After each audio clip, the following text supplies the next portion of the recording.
कहानी की शुरुआत होती है 1973 की सोवियत सेंट्रल जेल में, जहां बोहेमियन नाम का एक कैदी था जिसे लगभग 2 साल पहले जेल हुई थी। उसने देखा कि कैप्टन वकील्स्की एक बहुत ही निर्दयी आदमी था जो अपने मजे के लिए कैदियों को बुरी तरह पीटता था। जल्द ही बोहेमियन को एक वर्कशॉप के बारे में पता चला जहां हर एक कैदी काम करने का सपना देखता था। असल में जो भी कैदी उस वर्कशॉप में 2 दिन काम करेगा उसकी जेल की सजा से 3 दिन कम हो जाते थे। साथ ही वर्कशॉप में काम करते हुए ध्यान काम पर ही लगा रहता और दिन आराम से कट जाता।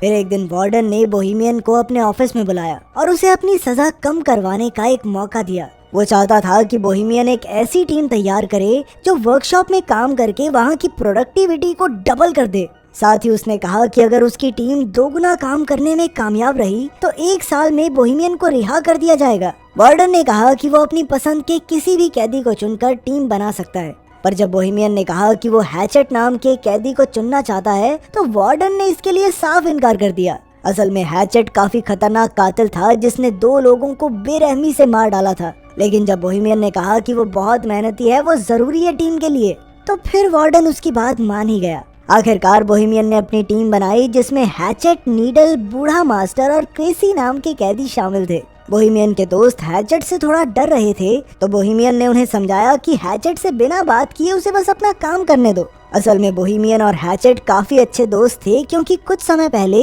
हैचेट ने बोहेमियन की जान बचाई थी। खैर जल्द ही उनकी टीम काम करने वर्कशॉप में आ पहुंची। वहां जाकर नीडल एक गार्ड को चिढ़ाने लगा जिससे गार्ड को बहुत गुस्सा आया, पर अभी वो नीडल को पीट नहीं सकता था क्योंकि उन्हें वर्कशॉप का बहुत जरूरी काम करना था। खैर फिर हम देखते हैं कि सभी कैदी काम करने की तैयारी कर रहे थे। कुछ देर बाद गार्ड ने वहां आकर सबको चॉकलेट्स दी क्योंकि उसकी पत्नी ने एक लड़के को जन्म दिया था। लेकिन बाद में कैप्टन ने गार्ड को चेतावनी देते हुए कैदियों से दूरी बनाकर रखने को कहा क्योंकि उनमें और जानवरों में कोई फर्क नहीं। अगर उन्हें लगा कि गार्ड नरम स्वभाव का है तो उसे कच्चा चबा जाएंगे। उधर बोहेमियन की टीम की मुसीबतों की शुरुआत हो गई थी जब हैचेट ने मशीन चालू करने से इनकार कर दिया। कैप्टन ने बोहेमियन को इशारा किया तो वो हैचेट के पास गया और तब हैचेट ने उसे बताया कि मशीन में एक कबूतर फंसा हुआ है। अब उन सब ने मिलकर मशीन खोलने की कोशिश की मगर उनके पास इस काम के लिए औजार ही नहीं थे। तभी कैप्टन और गार्ड वहां उन्हें देखने आए कि यहाँ चल क्या रहा है। हालांकि मशीन में कबूतर फंसा हुआ था लेकिन कैप्टन ने फिर भी मशीन चालू करने का हुक्म दिया।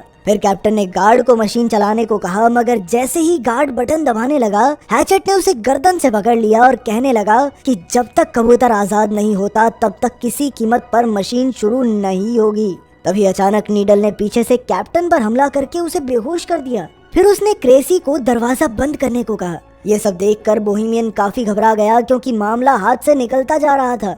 अब कैप्टन और गार्ड उनके कब्जे में थे और वो आगे के प्लान के बारे में सोचने लगे। बोहेमियन ने कहा कि वो पुलिस को फोन करके सब कुछ सच बता देगा, पर हैचेट ने उसे धमकाकर कहा कि अगर उसने ऐसा कुछ किया ना तो वो कैप्टन को मार डालेंगे। जिस पर कैप्टन ने गुस्से में कहा कि उनमें से कोई भी जिंदा नहीं बचेगा, जिससे वो सभी काफी डर गए। फिर बोहेमियन ने कहा कि उन्हें कैप्टन और गार्ड को छोड़कर फिर से काम पर लग जाना चाहिए। मास्टर और क्रेसी भी बोहेमियन की बात से सहमत थे, पर नीडल जानता था कि अगर उसने कैप्टन को छोड़ दिया तो वो अपनी जान से हाथ धो बैठेगा। फिर बोहेमियन ने हैचेट से गार्ड को छुड़वाने की कोशिश की, लेकिन हैचेट ने कहा कि जब तक वो कबूतर आजाद नहीं होता तब तक काम शुरू नहीं होगा, मतलब नहीं होगा। अब बोहेमियन ने फिर से मशीन खोलने की कोशिश की मगर वो नाकामयाब रहा। तब हैचेट ने कहा कि अगर ये कबूतर मारा गया ना तो मैं इस गार्ड को भी मार दूंगा।